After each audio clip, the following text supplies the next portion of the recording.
Hey everyone, Miss Baker here. Thank you for joining me in our current discussion on college. When we talk about college, we're going to use a lot of different terms, and it's very important that you understand what these terms mean and that you use them correctly. So, the first two terms that we're going to talk about this unit are college and university. So, as you see on your screen, college has three different definitions, and we're going to talk about each of these and make sure that you understand how to correctly use the term. So, the first definition of college is an institution that delivers education after high school and grants associate's degrees. The second definition is the general term used to define post secondary courses.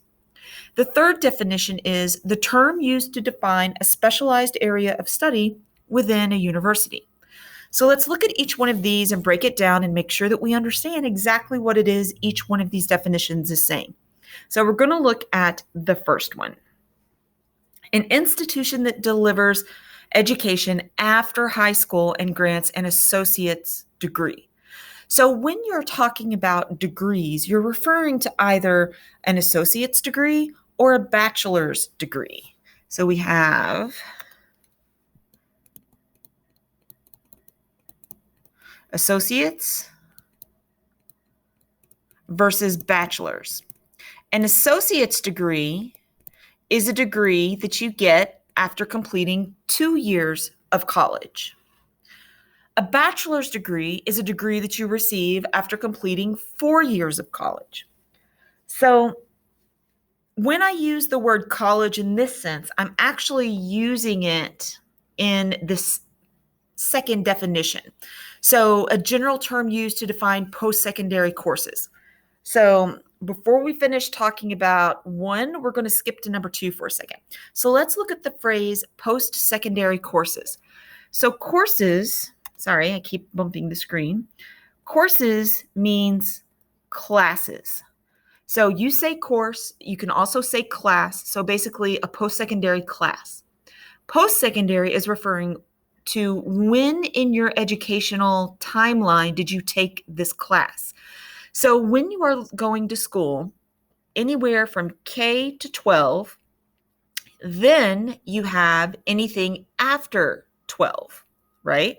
So actually, let's break this down. K through 8, then 9 through 12, and then anything after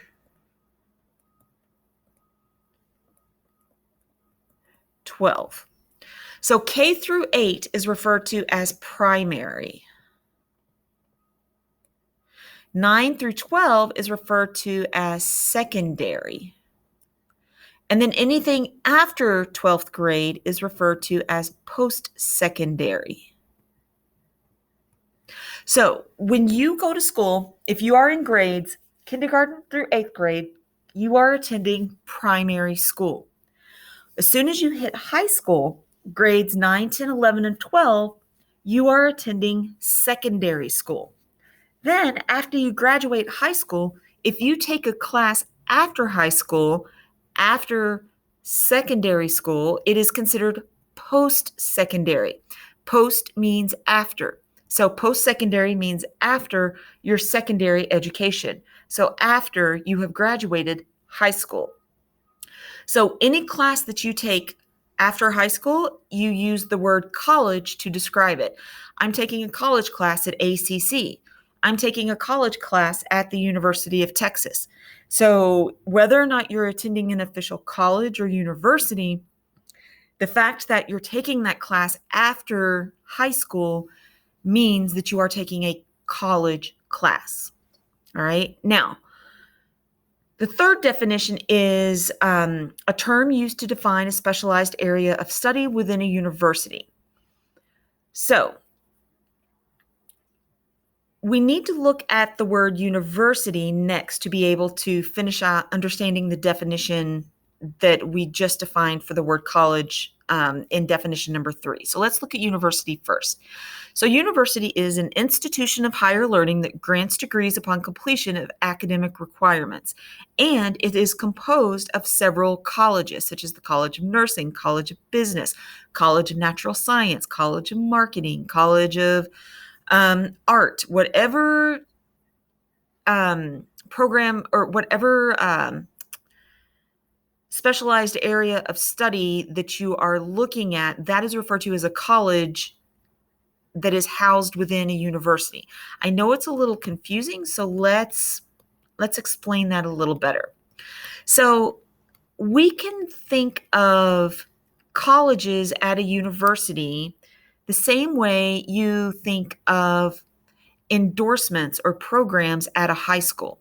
So at McNeil,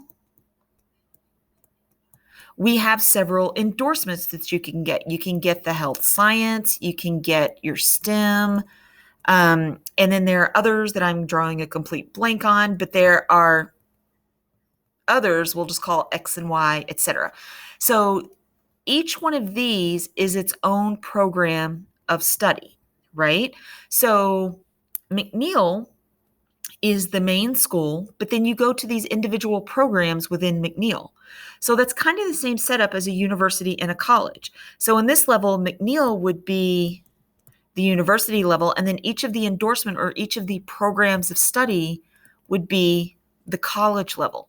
So you have a university with multiple colleges that are housed or held there at that university.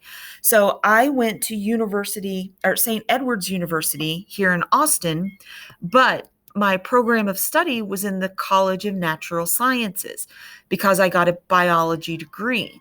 So that college is a specialized area of study that is at the university because it's just one area of study. So multiple colleges are at one university, and that's how we're using this term in the third definition. So a specialized area of study within a university. Then the other two definitions is using the word to describe any class that you take after high school, post-secondary. And then also a college in itself, when you look at college versus university, this is where you would go to get an associate's degree, a 2-year degree, versus a university, which is going to give you a 4-year degree. So for this class's purpose, we're going to say that there is a hard line between college and university. That if you go to a college, you receive a 2-year degree, and if you go to a university, you receive a 4-year degree. So for testing purposes, we're going to make that differentiation. Associate's degree belongs with college, bachelor's degree belongs to university. But in real life, the lines are blurred, and you may be able to get a 4-year degree at a college and a 2-year degree at a university. So I recognize that this rule that we're creating right now in principles is not necessarily hard and fast true for every school, but for right now, while you're learning the basics, we're going to keep it as simple as possible. College, associate's degree, university, bachelor's degree, 2-year versus 4-year. All right. So anytime I use the word college, I could use it to describe where I'm going for an associate's degree. I could use it to describe any class that I'm taking after high school, or I could be talking about a specialized area of study at a university. All three of those are correct usages of the word college. Then in regards to university, that is where I go to obtain my 4-year degree after I have completed my academic requirements. And then a university is made up of several different colleges. All right, diploma. So diploma is why you go to college. It's why you go to a university. This is literally a piece of paper that has writing on it that spells out your degree or certificate of completion, and it says that you have completed the learning requirements for an institution of higher learning. So basically, you go to school, you complete everything that they give you off of their checklist, and they say, if you do all of these things on this checklist, you will get your degree. You complete everything. When you get your degree, you get your diploma. So the diploma is the piece of paper that you spend a lot of money on a frame, and then you hang it on your wall so that you can show everybody all the hard work that you did because you had to complete all of these things before you get your diploma. So diploma is your degree or your certificate of completion that you have earned after completing the requirements put forth by whatever college or university you have attended. Okay. Now, to determine whether or not you have met those requirements, you have to earn a certain number of college hours. So that brings us to our next term, college hours. So college hours, kind of like the word college, has more than one usage, so more than one definition. So college hours is the term that is used to denote the amount of credit a person receives. It is also college hours are granted upon successful completion of a class or course. And college hours are also a reference for how long a student will spend in the classroom each week. So let's look at this a little more closely and try to break it down and understand it. So when you take a class, actually, we're going to go to our next slide and we're going to talk about that to help explain college hours. So let's look here, course numbers. So a course number is a combination of letters and numbers that are assigned to a class at a school, and it tells you a couple of things. So in the example on the screen, you are a college freshman entering or registering for classes under a nursing major. You're told to sign up for RNSG 1412. What does this mean? So when you look at a course number, RNSG 1412, we know that this is a registered nursing class from the letters, and the 1412 is going to tell us a few things. The two numbers that we're concerned about are these first two numbers. These last two numbers are important, but they mean something specific to the school. So, and it can mean something to one school, but mean something completely different to another school. So we're not going to be concerned with learning what those last two numbers are. We're just looking at these first two numbers. So when we look at these first two numbers, the 1 and the 4, let's look at the first one, 1. The first number indicates the class level. So if you see a 1, that is typically your introductory level courses or your freshman level classes. Year 2 of school is going to be your sophomore level, and you'll take level 2 classes. Year 3 will be your junior level classes, and then classes with 4 will be your senior level or advanced level classes. So if you see a class code like Bio 4515, you know that this is a senior level or advanced level class because the first number is a 4. Okay? If I were to say that you were taking English 3312, you know that this is a junior level class, third year class, because this is a level 3 class. So the first number tells you what class level you're taking or that class is. This is important because when you are looking in the course catalog, when you're trying to pick out what classes you can take next semester, that you're going to register for, if you are an incoming freshman, meaning you are starting your freshman year at university, and you're looking at all the classes, if you see a course code like Bio 4512, you would know that this is a senior level or an advanced level class because the first number is a 4. As a freshman, you would not be allowed to take that because you don't have enough hours yet behind you. More importantly, though, what that is telling you is that you don't have the foundation needed. You haven't taken all of those classes that you need to take first, and you haven't learned what you need to learn first to really develop that solid foundation you need to be able to take that class and succeed at a senior level.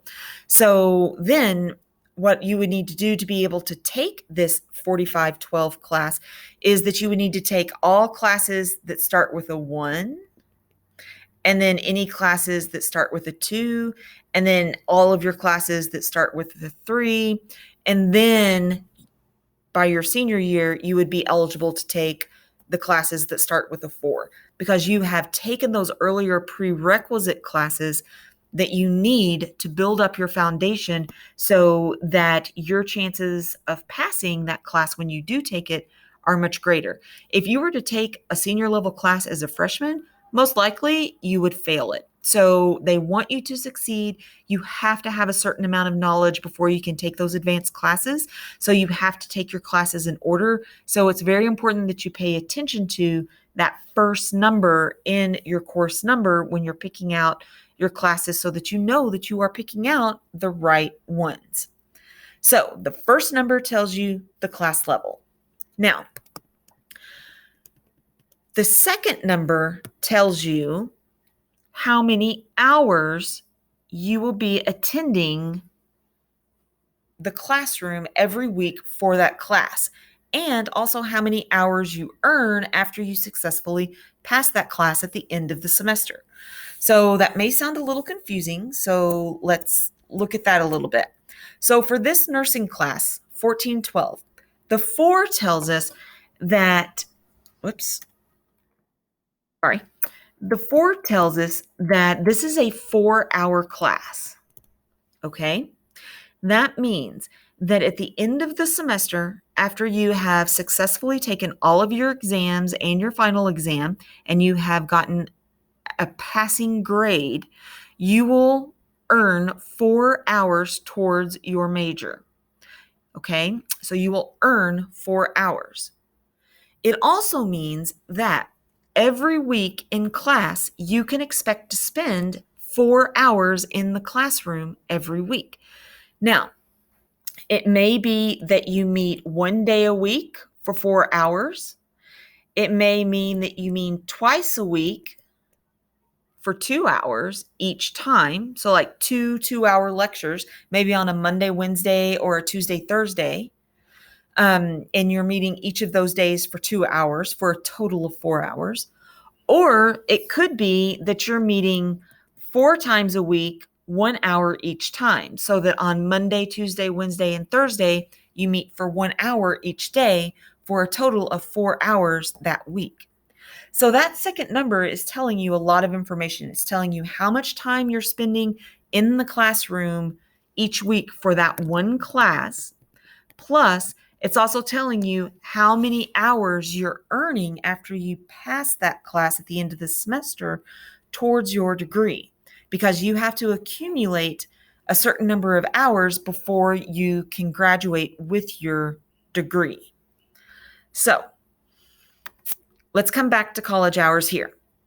So college hours is the term used to denote the amount of credit you receive. So that class, RNSG 1412, let me write that here. Sorry about that. RNSG 1412. So the term used to denote the amount of credit one receives. So at the end of the semester, when I pass this class, I would receive 4 credits, 4 hours of credit. And then college hours awarded upon successful completion of the class or course. So again, I would get 4 hours after I pass that class. And then a reference for how long a student will spend in the classroom each week. I will spend 4 hours in the classroom every week for that class. Now, I gave the example of, let's see here. Let's work through one on the screen. So we have a freshman. Let me write out their schedule. 1301, math, 1375, bio 1315, chemistry 1335. Let's see. And then I need research studies 1115. All right, so we have a freshman, college freshman, and they have signed up for the classes English 1301, math 1375, biology 1315, chemistry 1335, research studies 1115. So I could ask you any number of questions about this student's schedule. I could ask you, how many hours are they in the classroom every week for lecture time or lab time for these classes? So to calculate that, you add the second number in each of these course numbers. So we add those together. So we've got, whoops, sorry about that. Hold on, I forgot to go back to pen. So we have 3 plus 3 plus 3 plus 3 plus 1.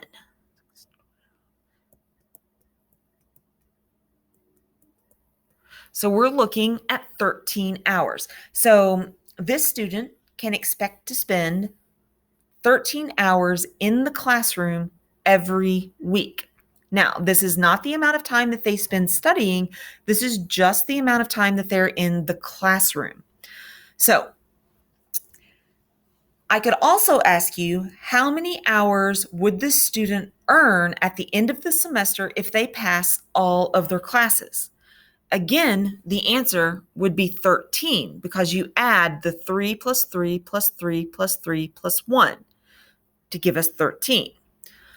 So at the end of the semester, after they have passed all their classes, they would earn 13 hours of credit. I could also ask you, is the student a full-time student or a part-time student? So if a student is taking 12 or more hours a week or semester, essentially, then they are considered full-time. If they're taking anywhere from 1 to 11 hours, they are considered a part-time student. So this student at 13 hours is considered full-time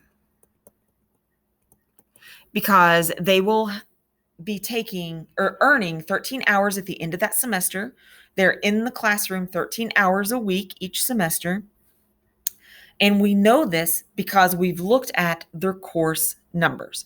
So remember, full-time means 12 hours or more. Part-time means anything less than 12. So essentially 1 to 11 hours is equal to part-time. This classification, full-time versus part-time, is very important when you start looking at financial aid. And I'll talk about that again in just a few minutes when we hit that section.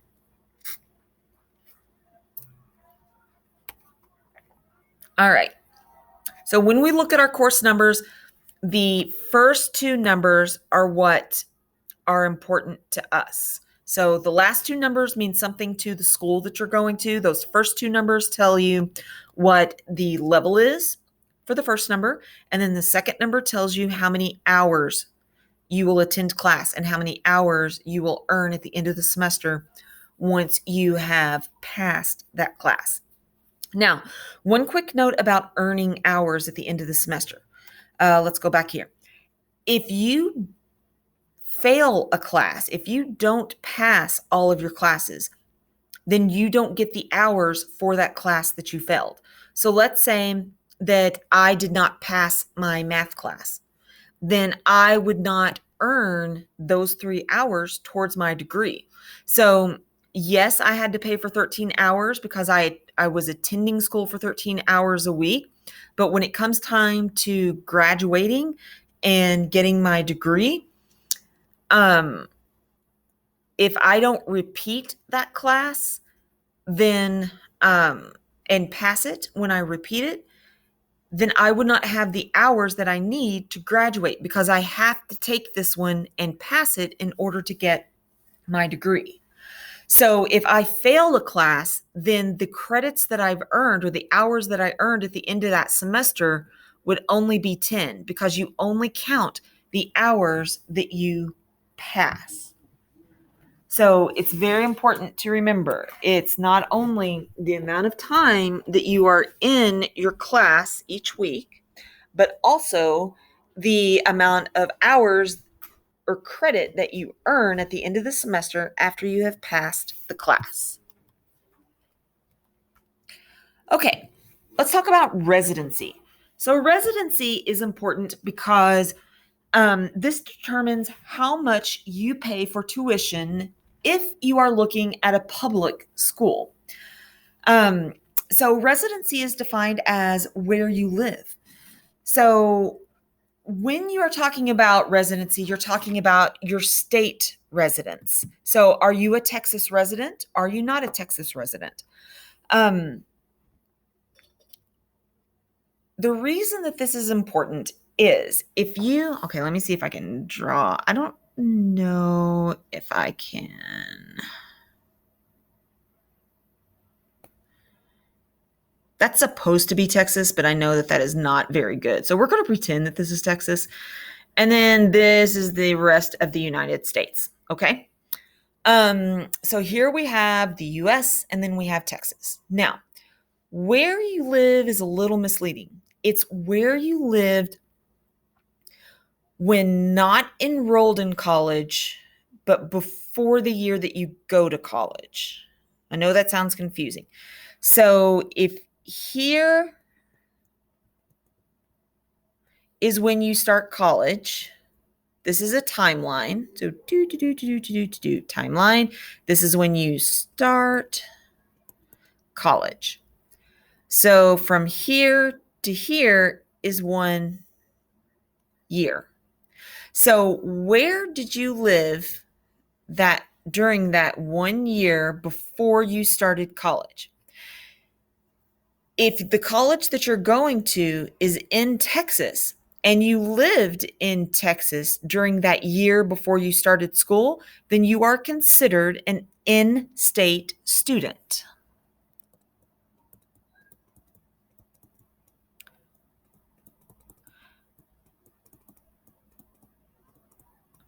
If you lived in, let's say, Michigan, but then you moved to Texas to go to UT Austin, because you lived in Michigan for that year immediately before you started school, you would be considered an out-of-state student. Okay? So again, residency is where you live before you started college. So either going to a 2-year or going to a college or going to university, whichever one you go to, you basically are looking at that year immediately prior. So you right now being in high school, it's pretty much guaranteed that you would be in state for any Texas public school that you go to because you are graduating from a Texas high school. So you obviously live in Texas, and as long as you've been here for a year before you were to start going to school at UT, then you are considered in state. Now, you may be asking, why does it matter if you're in state versus out of state? Well, which category you fall into determines how much money you pay for tuition. So, tuition covers basically just the cost of classes. So, you pay your tuition just so that you can attend class. There are additional fees for laboratory costs. You have to pay for your books. You have to pay for your dorm. You have to pay for your food. There are all kinds of other costs that are associated with going to school in addition to tuition, but your residency affects how much you pay for tuition only. All right, so let's look at this just a little more closely. Now, if you are in state, there's one other thing I need to define. So when I say a public school, this is equal to referring to schools as a state school. This means a non-private college or university. So essentially, schools like University of Texas, Texas A&M, Austin Community College, all of those schools are public schools or state schools. They receive funds from the state government to help go towards that students can ultimately be eligible for in terms of financial aid. So they receive funding from the state, so they are a public or a state school. The opposite of that is a private school. For example, St. Edward's University in Austin, Texas. I think Baylor University is a private school. I need to double check on that. Harvard is a private school. The medical school that I went to in Kentucky, Pikeville College School of Osteopathic Medicine, was a private school. So a private school means that they do not accept state funding. And so their tuition is the same regardless of whether or not you are in state or out of state. All right. So they have one tuition for everyone. And we're strictly referring to U.S. residents. We're not talking about international students who have come from another country to take classes. We're talking about U.S. residents only. Okay, so this conversation applies to U.S. residents only. So private schools have one tuition regardless of where you lived in the U.S. So everyone who goes to St. Edward's University, whether or not they lived in Texas before starting school, or they lived in Michigan before starting school, or they lived in California or Vermont or Kentucky or Ohio or Alaska or Hawaii, they all pay the same tuition because it's a private school. Now, public school or a state school, remember, public and state are the same thing. Your tuition is going to vary if you are in-state versus an out-of-state student. So, for the academic year 2018 to 2019, so just 2 years ago for UT Austin, the in-state tuition was right at, this is an estimate. I can't remember the exact dollar amount, but this is within a couple of $100s of being right. $10,600. That's how much you had to pay for your fall and spring semester together. This covered both semesters just for tuition. You still had to pay for your books, your fees, your dorm, your food. All of that was paid on top of it. This is just your fee for classes. That is your in-state tuition. So actually, I'm going to abbreviate it, IS, in-state. Out-of-state, OOS, $37,600-ish. And again, this is just tuition. Still had to pay for fees, still had to pay for textbooks, the dorm, the food, all of that was still paid on top of it. For these two students, a student who grew up and lived in Austin and went to school and graduated in Austin and then went to UT, they're going to the same class, taught by the same professor, doing the same work, taking the same exams, having the same experience as the out-of-state student who grew up in California and who came here just to go to school. But even though they're attending the same class, taught by the same person, taking the same exams, having the same exact experiences. The thing that isn't the same is their tuition. The out-of-state student has to pay, in UT's case, over 3 times more in tuition for the same exact classes. So when you start to look at schools and you're picking out schools to get information and maybe to apply for admission, when it comes that time for you, if you look at public schools outside of the state of Texas, so public schools that are in another state, make sure you pay attention to the tuition cost, because you living and graduating in Texas from high school and then moving to go to another school, another public school outside of the state of Texas, you're going to have to pay more to attend school in another state than if you attend school in Texas. So if we had over here in California a school that you wanted to go to and you were a resident of Texas, you would have to pay more money to go to a school in California than you would in Texas. Same thing if a student from California came to Texas to go to school, they would have to pay more because they are not an in-state resident. They would be out of state. So pay attention to your tuitions because it makes a difference. And remember that this is only in reference to public schools, state schools, not private schools. Private schools have the same tuition regardless of where you lived. Now, I had some questions in class from students about, well, what if you moved? How can you earn in-state status? Can you earn in-state status? And the answer is yes, you can. The thing to remember is that let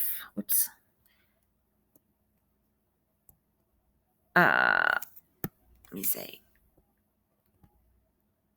So if you're looking at your time frame,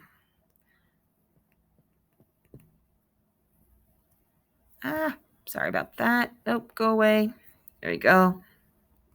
All right, so if this is our time frame, we're going along, and then we hit our 1 year before we start school. And then here we're in college. So whatever state that college or university is in, you want to make sure that if you want to pay the cheapest tuition, that you are an in-state student for that school.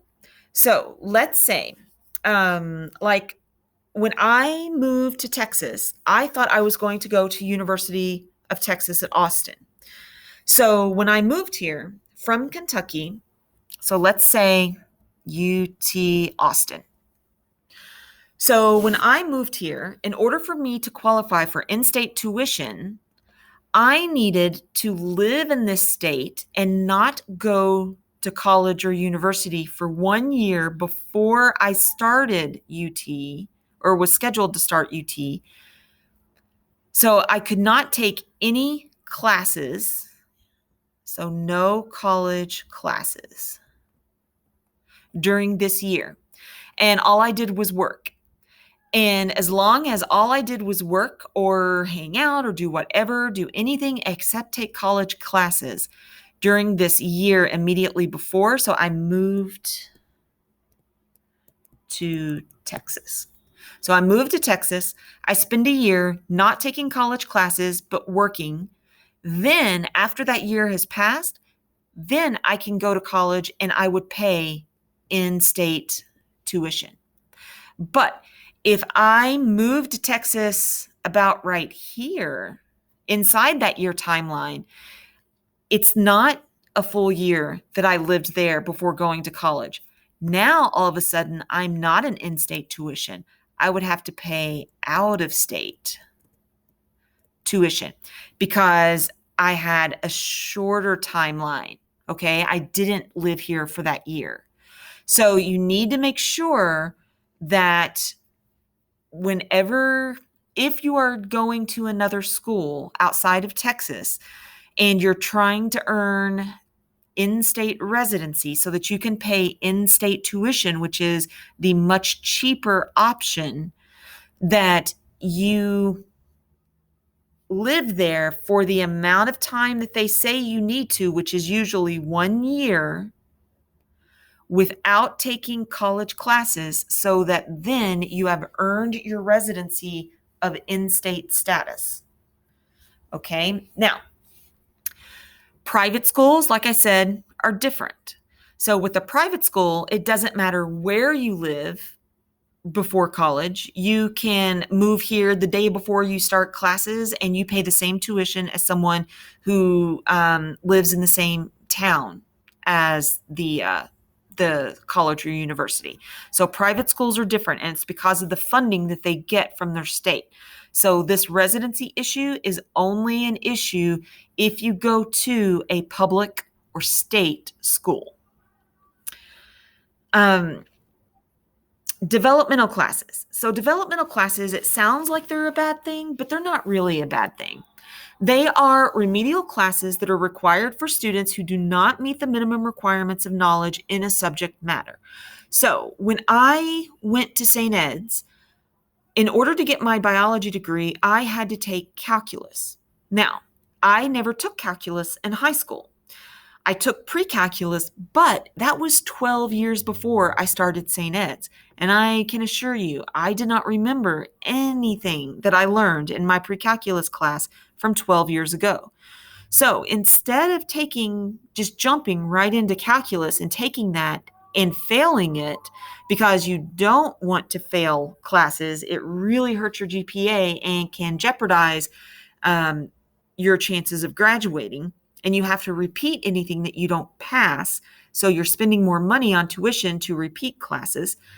So instead of taking a class and failing it, almost certainly, you can take a remedial class to get that foundational knowledge, to learn what you need to learn so that you can take the next level that you need to for your degree and pass it.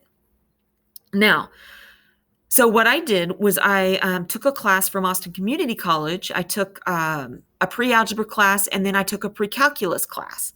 And those two classes helped me develop my foundational knowledge so that when I started St. Ed's, I was able to take calculus, and I passed it, and I did well, and I was able to go on to my second level math class of statistics. So the thing to remember, though, is that when you take a developmental class, you have to pay for it. So you pay to take it. You use it when you are figuring out how many hours you're taking for that semester. So my algebra class, let's say, was like a 1303 class. So I was in class 3 hours every week. And you do need to pass the class. Okay, so you never want to take a class and not pass it. But in order to generate college hours that applied to my degree, remember that degree is basically like a checklist of things that you have to do in order to graduate. So unfortunately, developmental or remedial classes do not appear on that checklist. So these hours that I paid for and that I earned, they don't count towards my degree. They don't satisfy any of those math requirements that I needed in order to get my degree.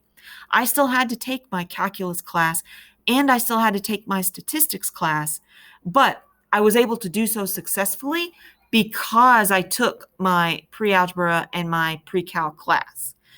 So you pay for the class, you have to attend the class, you have to do well in the class, and they help you, but they do not apply to your degree. Now, financial aid. Financial aid is one of those things that is not very fun to study, but it is very important to understand. When you look at financial aid, it's important to understand that there are 3 types of financial aid. Well, before we get into the types, let's talk about what financial aid is. So financial aid is money that is available to the student to help pay for classes and fees and books and dorm costs and your lunch card, your meal plan cost, all of the things associated with going to school. It is based on your grades, your financial need, and depending upon the type of financial aid, other criteria may be considered as well. Now, the thing to keep in mind is that there may be some restrictions in how you use the money. So always make sure you read the fine print of any financial aid that you get, no matter the form of it. It may be a grant, it may be a scholarship, it may be a loan, because some things will say you can only use this financial aid to pay for tuition.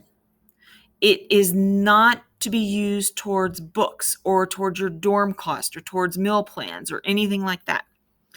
Other financial aid may say that you have your choice of how to use it. You could use it towards any cost at school. You have to use it through the college or university, but you could use it towards tuition or towards your books or to pay for your dorm. Other financial aid may say any money, the money may be paid directly to the student and they can use it for whatever they need. So if you get a check, then you can use that to pay for tuition, or if you need it to pay your rent, you could pay your rent, or if you needed to buy groceries, you could buy groceries. There are no limitations on it. The thing that you need to remember is that you always, always, always make sure you understand, is the financial aid that you're getting, does it have restrictions? Make sure you use the aid only how you're supposed to use the aid. Because if you use it in a way you're not supposed to, and they find out about it, you will get in trouble. A, you will have to pay the money back. B, you will probably have to pay an extra fine in the form of money. C, there's a good chance you may be barred from getting any sort of financial aid in the future. So at that point, if you continue with your college career, you would have to pay for everything on your own. So don't get in trouble because you used financial aid for something that you weren't supposed to. So always read the fine print, know exactly what it can be used for, and make sure you use the money appropriately. Now, we've talked about all this financial aid, but what kind of aid is this? Where is this money coming from? So financial aid comes in one of three forms. You have a grant, you have scholarship, and you have loans. Grants and scholarships are the two preferred types of financial aid because both of them mean that this is money that you get and you do not have to pay it back. It is yours free and clear. So grants are defined as money that's not repaid to the lender. In regards to tuition, you don't do any special sort of application to apply for grants or anything like that. Every year you have to fill out the FAFSA, the FAFSA, the federal,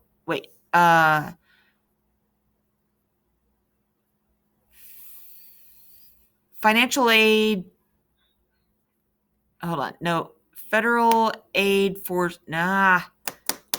I'm drawing a blank on what FAFSA stands for. However, we will be getting to that in just a moment. Financial aid, hold on. So every year you are filling out this form that I suddenly cannot remember what it stands for. Here we go. Free application for federal student aid. That's what it is. Free application for federal student aid. So you fill this out, you report your income, you report your family's income, because as a high school student, you are dependent upon your parents' income. You are a dependent.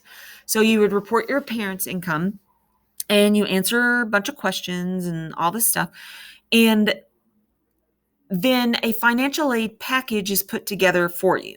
And what this package says is whether or not you qualify for any grants or and then how much you're expected to pay out of pocket to go to school, and then also how much money in the way of loans you qualify for. So in terms of grants, you don't have to do a special application to apply for them. That is part of you filling out the FAFSA. So by filling out this financial aid form every year, you are in essence applying for any grants that you may be eligible for. So then your school tells you, oh, you qualified for this grant and you qualified for that grant, or you qualified for no grants this year. It depends on the financial status of you and your family. Now, scholarships, you do have to apply for. So these are monies that are awarded to students based on merit, and they are not repaid. So both of these, grants and scholarships, neither one of these are repaid to the lender. So I hate that they're using the word lender, because when you lend something, you expect to receive it back. That is not the case in this. So the organizations that are paying for the grants and the scholarships, they know they are not getting their money back.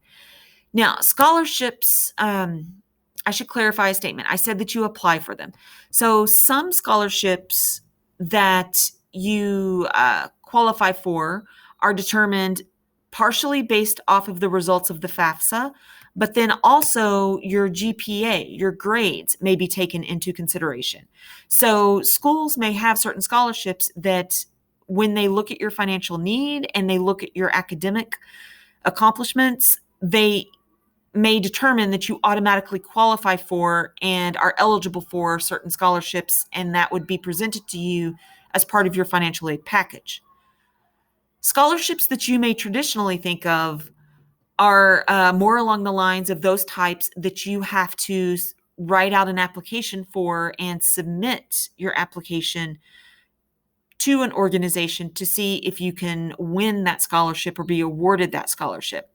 Those types of scholarships are often based on merit, and what that means is that you've gotten the grades. You have received good grades over, the period of time that you've been in college or throughout high school.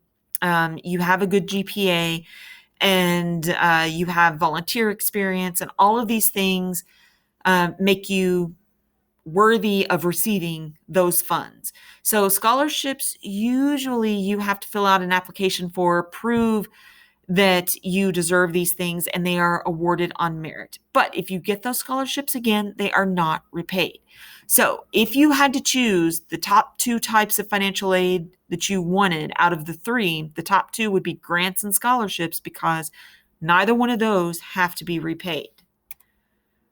Now, unfortunately, for most students, the majority of their college education is paid for through student loans. These are defined as money that must be repaid to the lender. So when we talk about loans for school, we are specifically talking about federal student loans, meaning these are loans that you got for education through your school by filling out the FAFSA, and these monies are being loaned to you from government funds, but through a bank. I know that's confusing. Just know that these are government loans, and you have to repay them, and they are generally just referred to as student loans.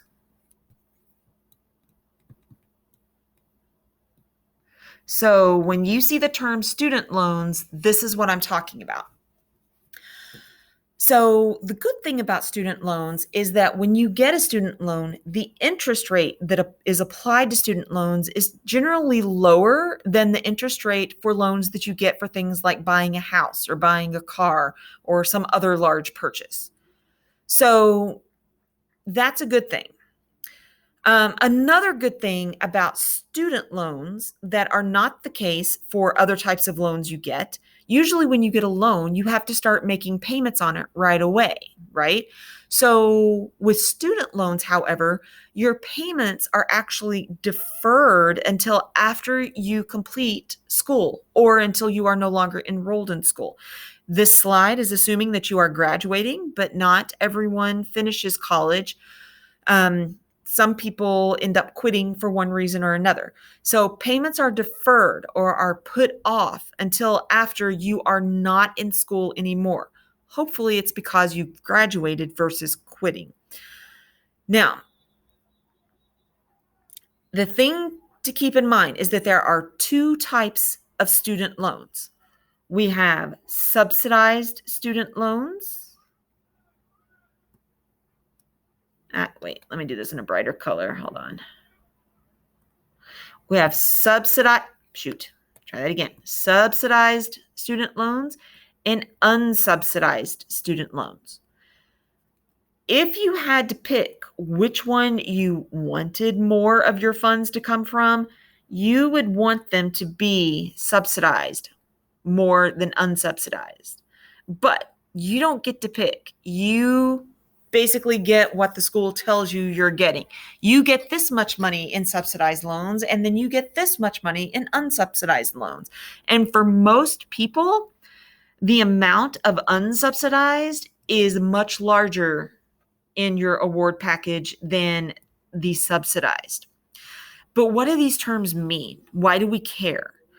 So when you're talking about subsidized versus unsubsidized, you are talking about how much interest you are paying back. So when you borrow money, so let's say we borrow $100. If you only had to pay back that money, then obviously you only had to pay back $100. But when interest is charged,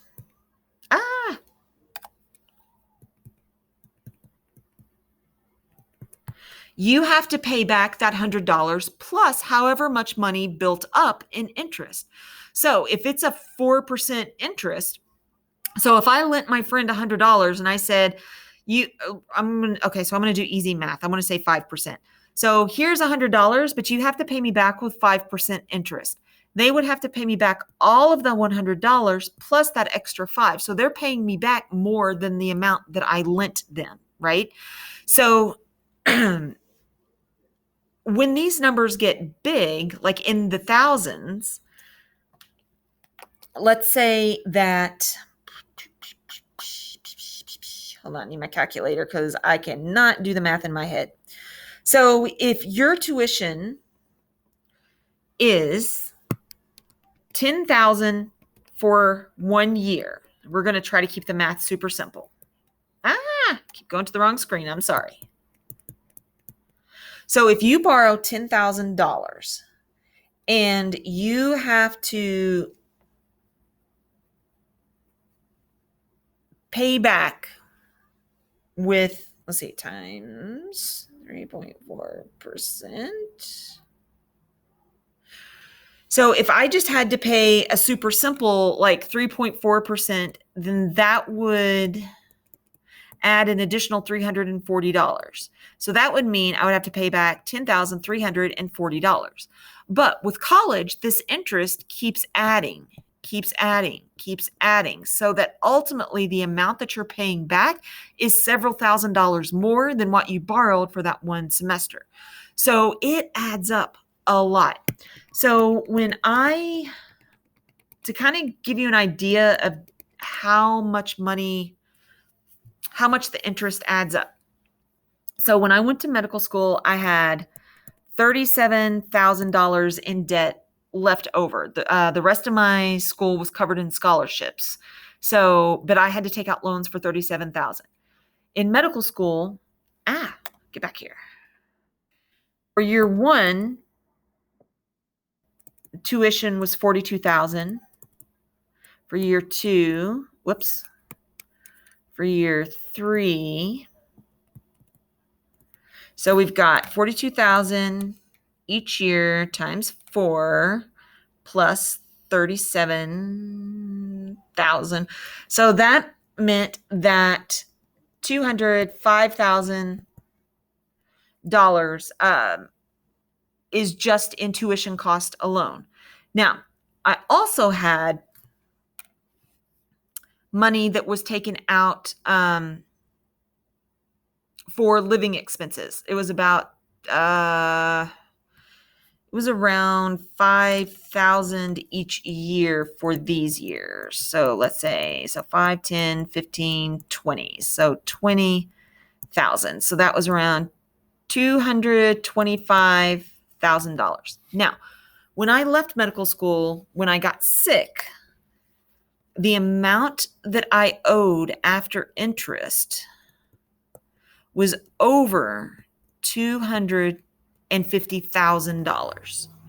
So this number may be a little low. I might have taken out more than 20,000 for living expenses, but the final number that I had in student loans was over $250,000 for 4 years of medical school plus what was left over from St. Ed's. So interest added thousands of dollars to the balance that had to be paid back. I didn't borrow $250,000, but that was the amount that had to be paid back because of interest. Now, the majority of my loans were unsubsidized. So, what does it mean when we talk about subsidized versus unsubsidized? So, unsubsidized means that you do not collect interest on your loan until after you are no longer in school. So, hopefully, it's because you've graduated. But if you take a break from school, so you don't enroll for a semester or 2 semesters, then interest starts accruing. But if you go all the way through and you graduate, interest doesn't accrue until after you are out of school.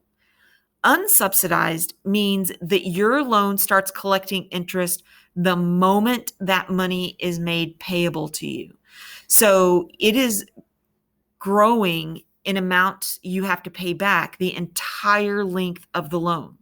So ultimately what this means is that it costs a lot more for you to pay back unsubsidized loan monies versus subsidized loan monies. So it costs more to have an unsubsidized loan versus a subsidized. You are paying back more money through unsubsidized than you are subsidized. So like I said, if you got to pick which one you wanted or you got more money from, it would be subsidized, but you don't get to pick. So takeaways from financial aid. There are 3 types of financial aid: grants, scholarships, and student loans. Grants and scholarships are both given to the student and you do not have to pay it back. Scholarships are typically awarded on merit, meaning you've done something to where you have gotten the scholarship as a reward or an award, such as you've achieved high grades and you've completed community service or whatever it is. Whatever those conditions were, you met them and they gave you this money and you can use it according to the restrictions that they have given you. So make sure you use it appropriately, but you don't have to pay it back. Student loans typically have a lower interest rate than other types of loans. You do not have to make your payments on these loans until after you are no longer in school. And there are 2 types: subsidized versus unsubsidized. Subsidized, your interest collects only after you leave school. Unsubsidized, your interest collects during the entire time. From the moment those monies are lent to you, then you start automatically owing more money back immediately. And the bottom line is it costs more to have an unsubsidized loan. So if I borrowed subsidized, unsubsidized. If I borrowed $100 from each and I have interest plus interest plus interest plus interest,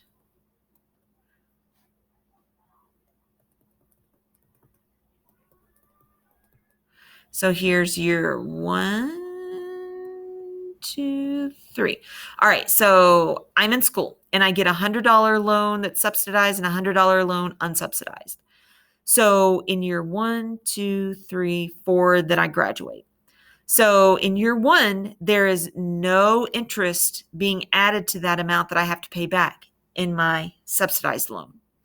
But year one of unsubsidized, I'm adding the interest to this amount. Year two, no interest is being added for my subsidized. So again, all I owe for that amount is my $100.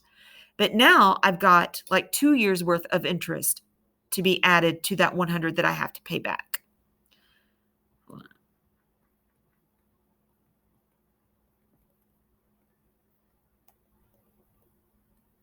Year three, same thing. Year four, same thing. So that ultimately, when I graduate for my subsidized, now I'm finally starting to add interest. So now I'm adding interest to that $100 and I have to start paying back that amount. But my unsubsidized, I've had interest accruing for 4 years on that $100 amount. So my amount that I pay back is more than what I'm paying back over here because the interest has been growing each and every year. Now, one final word on scholarships. There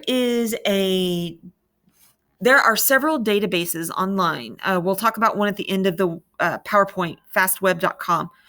And I think it's .com, it may be .org. I need to double check. But FastWeb, and there are other databases where basically you can look up all different types of hobbies. If you have somebody in your family that served in a particular war, you may, as a descendant of that person, you may qualify for a certain scholarship. There are tons of scholarships out there from private organizations that if you do the research and you are willing to apply, you will definitely increase your chances of getting scholarship money. So the scholarships may be kind of small. Like you may think, is it worth it for $500 or for a $1,000 scholarship when my tuition is $10,000? Well, think about it. If you apply for multiple and you get multiple, those little small scholarships add up, and you add $100 and $1,000 and a $500 and another $500. The next thing you know, you've paid for your books. You've paid for part of your tuition. Those scholarships add up. So research and try to find lots of different scholarships to apply for, because those scholarships that you find won't have as many people applying for them as all of the big scholarships that you find out about through school. So your chances of getting them may be a little better. And again, apply for as many scholarships as you can possibly look up and see that you qualify for, because any money that is free to you, if all you have to do is fill out an application and turn it in, and it may help pay for your school, what's not to lose on that? So apply for scholarships, look for them. You can find them for just about anything. All right, other terms to know. So instructors and professors, these two terms are used interchangeably. They're basically referring to the people who have been hired to teach your courses. And know that for someone to teach at the college or university level, they have to meet certain educational standards in order to qualify to be able to teach there. I would not qualify to teach at the college level because I only have a bachelor's degree, a 4-year degree from a university. If I wanted to teach at the college level, I would need to go back to school and get at a minimum my master's degree. So you need to have an advanced degree in order to be eligible to teach at a college or university. So you would need either a master's, a PhD doctorate, or a medical doctorate like an MD or a DO, but some form of advanced degree in order to qualify to teach. Registration. So registration is the process of selecting the classes that you are going to take for a semester. So a term is the same as a semester. And that's basically talking about half of the school year. Now, registration, how it's done is determined by the school. So each school has their own system. And you may do it in person, you may do it online, which is these days how it's typically done. Or in some cases, you may be able to call in by telephone and register over the phone. When I went to University of Kentucky for 1 year right out of high school in 1991, Internet wasn't really a thing back then, so we had to register over the phone. Now, pretty much everything is done online. So, but know that the process is a little different based upon each school. They set their own rules. They open up registration at a certain time. You register based on the number of college hours that you've accrued. So people with the highest number of college hours that they've earned will register first.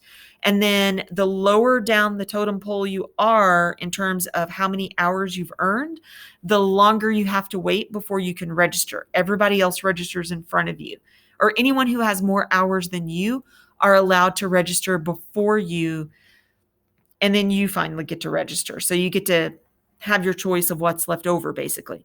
So the reason that that's the case is advanced courses like your senior level and junior level years, you start getting into classes that you have to have that may have limited seating, and they need to restrict or make sure that the students who need those classes in order to graduate have access to those courses before other people who might be allowed to take them have access to sign up for it, and those classes fill up. And then seniors that are due to graduate, but maybe now they couldn't because they're missing out on this class and they have to have it to graduate, it may delay someone to graduating by a year.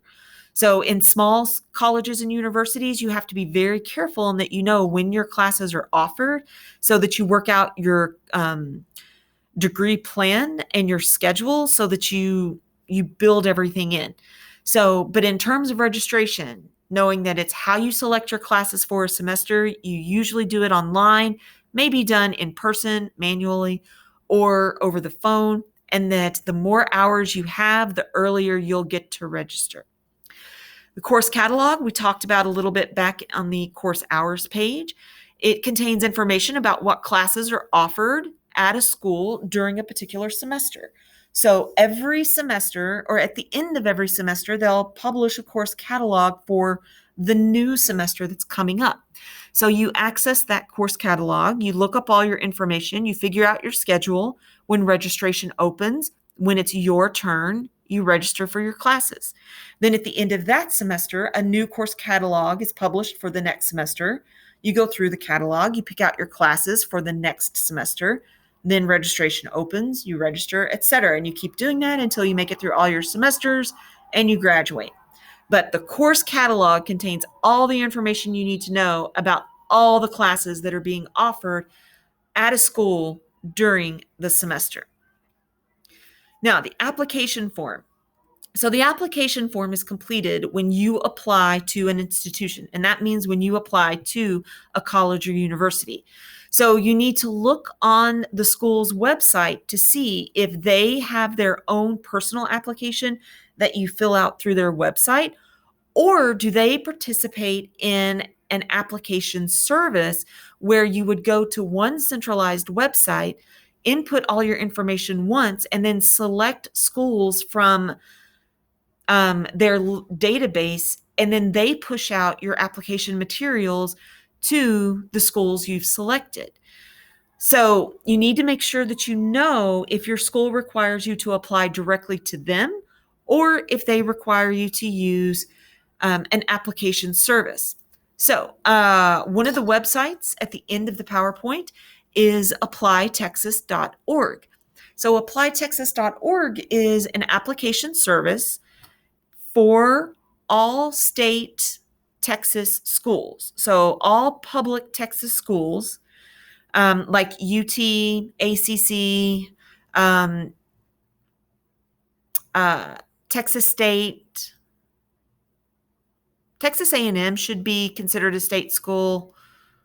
I don't think they're private. I need to double check them. But basically any Texas state school is automatically you'll have access to apply to them through applytexas.org.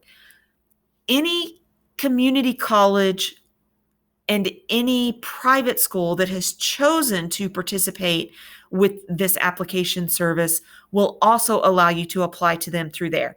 But if they're not listed, if they're a Texas school and they're not listed at applytexas.org, then you need to access that college or university's webpage for their school and then find out what application they accept. And it may be one that you just submit directly to the school itself. The THEA, Texas Higher Education Assessment. So this is an exam that is required for all students entering a Texas public college or university. And it tests the students' reading, writing, and mathematical skills, and it determines if you need to take any sort of remedial classes before taking any of the courses that apply towards your major. So if you test high enough, then you can go directly into your college classes that are required for your major. If you have a weakness in any of the areas, then you may be required to take some developmental or remedial courses to help build that foundational knowledge that we talked about earlier in the lesson, so that when you do take your college the courses for your major, you have a better chance at passing them and succeeding. The degree plan, this is a plan that tells you all of the classes you're required to take in order to graduate with a particular degree. Think of it as a shopping list, and the university or college is the grocery store. So you go to that grocery store and you can't leave until you have purchased everything from that list. Now, you may have, as you go down the aisles and you take the courses that are on your list, you put those lists in your cart and you're getting those items and you're checking off those items from your list. You may see a package of cookies that's not on your list, but you still want it. So you take it and you put it in your cart. That is something that you're buying, you're paying for, but it's not counting towards your shopping list. It's not fulfilling one of those requirements that you need to graduate, but you still want it, so you take it.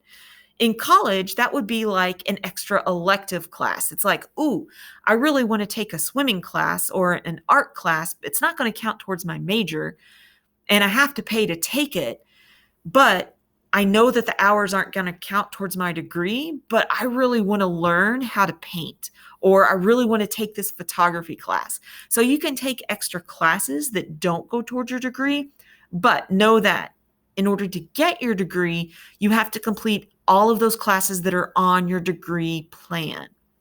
If you take anything extra, that's fine, as long as you have the money to pay for it. And you still want to pass it, because if you don't, it'll hurt your GPA. But as long as you take the classes you need for your degree plan in order to get your degree, then you're good. Available seats. This is talking about how many students can sign up for a particular class section. So when you register, the computer is tracking how many students have signed up for a particular section. So the number of available seats says the maximum number of students that they can accept into that section. In a small class, it may literally be 8 students. I've been in a research class where we were capped, meaning the maximum number that we could accept in that class was 8 students. But I've also been in a lecture where I've had 500 classmates, where I was one of 500. So I had 499 classmates. So the computer during registration will allow people to continue to sign up for a class as long as there are available seats. But as soon as that class is full, then that class is closed, and you have to wait until either another section of that class opens, or you have to wait till next semester to register for that class. So what do you do at this point? I know it's a lot of information. So the first thing you can do at this point, whether you're a freshman or a sophomore, or maybe you're a junior or you're a senior going through the application process already, is think about what would you like to major. And remember, what you decide that you want to major in right now, you have the right to change your mind at a later date. Just because you may be going through the Health Science Academy in high school does not mean that if all of a sudden you decide you want to go into communications or you want to go into education and do something completely not health science related, that's okay. You have the right to change your mind. I think it's crazy that we pressure you so much at 14 and 15 years of age to make the decision now of what you want to do for the rest of your life. This is when you should take different classes to experiment and see what it is that you're interested in and find out what it is that you're not interested in. I hope that you all stay interested in health science, but if you decide after taking this class that this is not the career for you, then that's an important thing to know, because then you can start to investigate other things that you might be interested in. So take other classes whenever you can and investigate, experiment, see what's out there, and think about what you might like to do for the rest of your life. Then try to visit college campuses once we are no longer in a pandemic state. In normal times, I would say start getting out there now and visiting college campuses. But right now, maybe just visit their websites, do a virtual tour, but look at as many campuses as you can, and talk to as many students who attend that school as you can, because you will learn so much about college life from the students that you won't hear about from the admissions department. So talk to people, ask them questions, ask them, what do you like about the school? What do you not like about the school?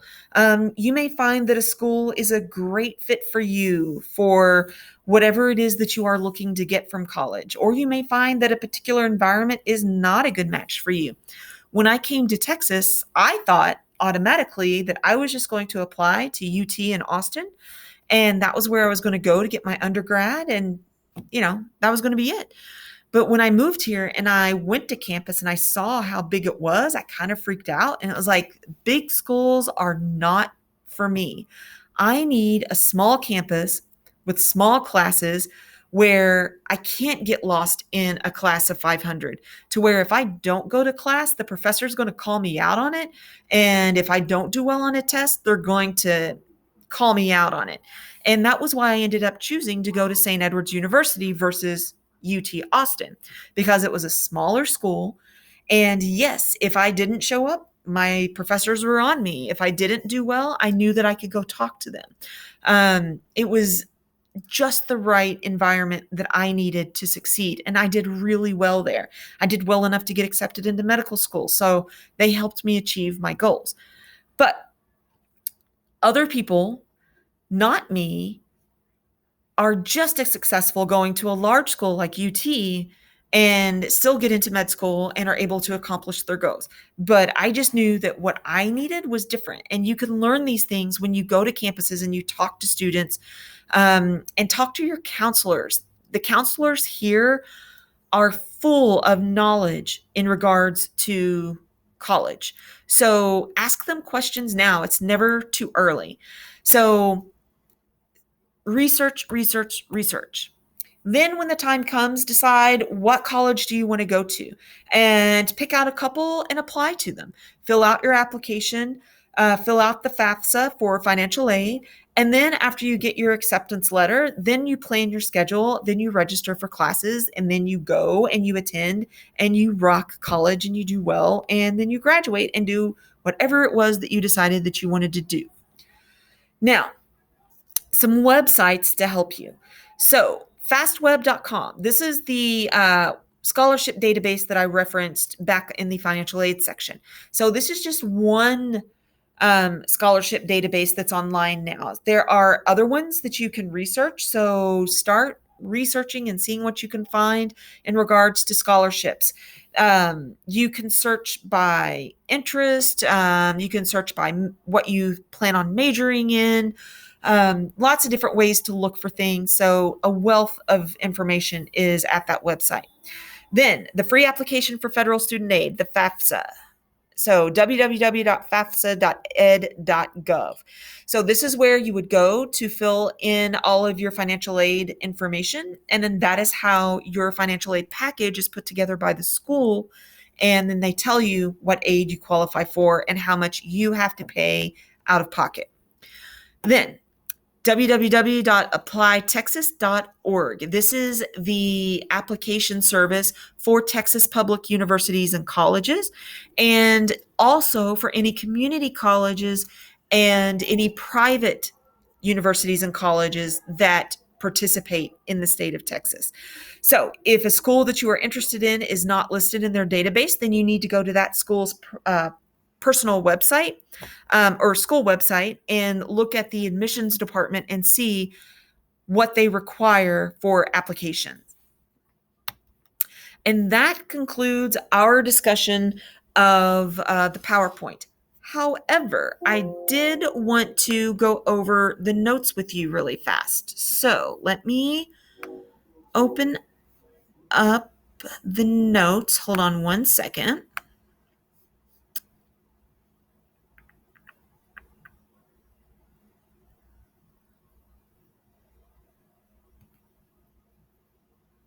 So I think there were some things that weren't mentioned in the PowerPoint. So let's look at this here. So all of this information. All right, so everything on those pages, let's see. So it's not until you get down here to the certification and registration pages. So looking here, medical professionals are required to prove competency. Basically, by proving competency as a medical professional, this is ensuring that you possess a basic level of knowledge and skill before you begin working in that profession. And there are three terms that you need to know in regards to competency. There's certification, registration, and licensure. So certification means that you have fulfilled certain requirements of education and performance, and you meet the standards and qualifications established by a professional association or regulating government agency. So a certification or license is issued a certification is issued by the association or government agency responsible for the program. So examples of certification. So I have a teaching certification that was granted to me by the TEA, Texas Education Association. So I had to take a test, multiple tests, and prove that I met the standards and that I was qualified to be a teacher. And so I have to make sure that I continue to meet these qualifications and meet these standards. Otherwise, I lose my teaching certification. So a certification is issued by the association or government agency that is responsible for the program. In terms of education for Texas, it's the TEA. So registration. So registration is a regulatory body such as a professional association or state board, let me try that again. A regulatory body such as a professional association or a state board administers exams and maintains a registry of qualified individuals. So basically what this means is that as a healthcare professional, you have to register in an online database that is managed by either a state board or another professional organization. And by doing so, it is showing that you have fulfilled the qualifications necessary for you to work in that field. So here at McNeil in the Health Science Department, we have two major certifications that you can get your junior and senior years. Junior year, you are able to take the CCMA certification exam, the Certified Clinical Medical Assistant Program. At the end of the year, you take the test, and if you pass the test, you get a certificate in as a CCMA so that you can then go work as a medical assistant in any clinical environment. Senior year, you have you study pharmacy tech information, and then at the end of the year, you take your pharmacy tech exam, and if you pass it, you become certified as a pharmacy technician so that you can go and work in a pharmacy and perform any number of duties because you've demonstrated you are competent to do so. But you have to register with the medical assistant database, and you have to register with the Pharm Tech database by either and they are maintained by either the professional association or the state board that gives the exams. They maintain this registry. And if whenever you go to apply for a job, then your potential employer can go to the registry and enter your information. And if your name pops up, then they know that your license or your certification is current and that you are eligible to work in that position. But if they go to the registry and your name is not there, you're not going to get that job, because that is saying that you are not qualified to work in that position. So then the last term is licensure. This is a process involving government agency authorizing individuals to work in a given occupation. State licensing requirements vary from state to state and are specifically designed to protect the consumer. The process requires: 1, the completion of an approved educational program; 2, you have to pass the state board exam or a test; 3, and you have to maintain standards, including CEUs, continuing education units. So, in regards to healthcare, to be a nurse, you have a nursing license. So you go to nursing school, you graduate from nursing school, you take the nursing boards, you pass them, and then every year you do continuing education classes, earning these credits, and you have to earn a certain number of CEUs every year in order to keep your license current. You also have to make sure that your information is entered into the registry so that people can look up your license to make sure that it's valid. Another example, if you are a physician, you go to medical school, you graduate, you take your state boards, you pass them. Again, you have to take continuing education units every year, accumulating so many CEUs so that your medical license stays valid. And again, you have to register in the registry so that if you change jobs and you are going to work at a hospital and applying for privileges or something like that, they can look into the registry and see that you are indeed a licensed physician. So, certification, registration, licensure. Registration is a registry. It's a list of people of qualified individuals in a given field. Licensure is a process. Certification is what you get after you have completed all of the standards and qualifications required in order to get that particular certification. So that finishes up our college unit. If you have any questions, don't hesitate to contact me. Otherwise, happy studying, and I will see you in class. Take care.